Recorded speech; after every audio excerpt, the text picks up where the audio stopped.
পবিত্র কাবা ঘরের গিলাফকে আমরা কে না চিনি। এটি এমন এক ধরনের বিশেষ কাপড় যা দিয়ে বাইতুল্লাহকে ঢেকে রাখা হয়। বলা যেতে পারে এটিও কাবা ঘরের এক অবিচ্ছেদ্য অংশ। আল্লাহর ঘরের ভক্তি ও সম্মান যেন সারা দুনিয়ার মুসলমানের নিকট হৃদয়ের মণিকোঠায় অবস্থিত।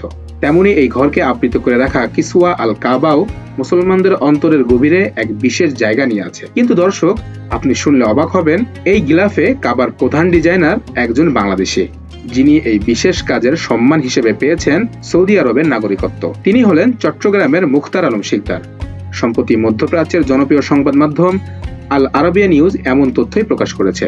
1962 সালে চট্টগ্রামের লোহাগাড়া উপজেলার অধুননগর ইউনিয়নের রশিদের ঘোনা কবির মোহাম্মদ শিকদার পাড়ায় জন্মগ্রহণ করেন মুখতার আলম শিকদার। তার পিতা মোহাম্মদ মফিজুর রহমান এবং মায়ের নাম শিরিন আক্তার। জন্মের 4 বছর পর বাবা মায়ের সাথে সৌদি আরব চলে যান এবং সেখানেই বড় হন তিনি। মুখতার আলম 1977 সালের মাত্র 9 মাসে পবিত্র কোরআন হেফজ সম্পন্ন করেন। এরপর 1978 সালে গ্র্যান্ড মসজিদের ক্যালিগ্রাফি স্কুলে ভর্তি হন। সেখানে তিনি 2 বছর পড়াশোনা করেন। 1992 সালে মক্কার বিখ্যাত উম্মুল কোরা বিশ্ববিদ্যালয় থেকে শিল্পকলা বিষয়ে স্নাতক ও 2001 সালে স্নাতকোত্তর কোর্স সম্পন্ন করেন। 1995 সালে তিনি একই বিশ্ববিদ্যালয়ের শিল্পকলা বিভাগে শিক্ষকতার পেশায় যোগদান করেন। 2002 সালে এসে তার জীবনের গতিপথ পাল্টে যায়। জেদ্দা শহরের সুনামধন্য এক চিত্রশিল্পী ও ব্যবসায়ীর নজরে আসেন তিনি। ওই ব্যবসায়ী মুখতার আলমের ক্যালিগ্রাফির কাজ দেখে মুগ্ধ হন এবং তার ফাইলপত্র সৌদি সরকারের কাছে জমা দেন। এরপরেই তিনি মক্কার পবিত্র কাবা ঘরের গ্লাভ প্রস্তুতকারক প্রতিষ্ঠানের ক্যালিগ্রাফার হিসেবে নিয়োগ পান। ইতিহাসে প্রথমবারের মতো তার হাত ধরে শুরু হয় কাবার গিলাফের ডিজাইনগুলো কম্পিউটারে সংরক্ষণের কাজ।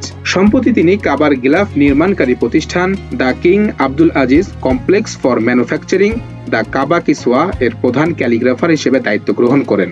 এরপর এক বিশেষ রাজকীয় নির্দেশে তাকে সৌদি আরবের নাগরিকত্ব প্রদান করা হয়, যা দেশটির ইতিহাসে এক বিরল ঘটনা। মুখতার আলম 40 বছরেরও বেশি সময় ধরে আরবি ক্যালিগ্রাফি নিয়ে কাজ করছেন।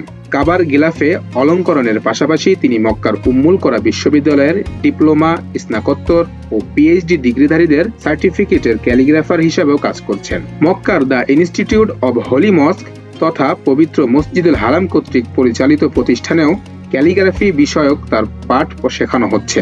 এছাড়াও ক্যালিগ্রাফির দক্ষতা উন্নয়ন বিষয়ক বিভিন্ন প্রশিক্ষণে তিনি গুরুত্বপূর্ণ পাঠদান করেন। এরই মধ্যে বিভিন্ন আন্তর্জাতিক প্রদর্শনী ও ফোরামে তার ক্যালিগ্রাফিগুলো প্রদর্শিত হয়েছে। জন্মভূমি বাংলাদেশের প্রতি দায়বদ্ধতার কথা ভেবে মুখতার আলমের স্বপ্ন, ভবিষ্যতে বাংলাদেশে ক্যালিগ্রাফি শিল্পের উন্নয়নে একটি গবেষণাধর্মী প্রতিষ্ঠান গড়ে তুলবেন তিনি।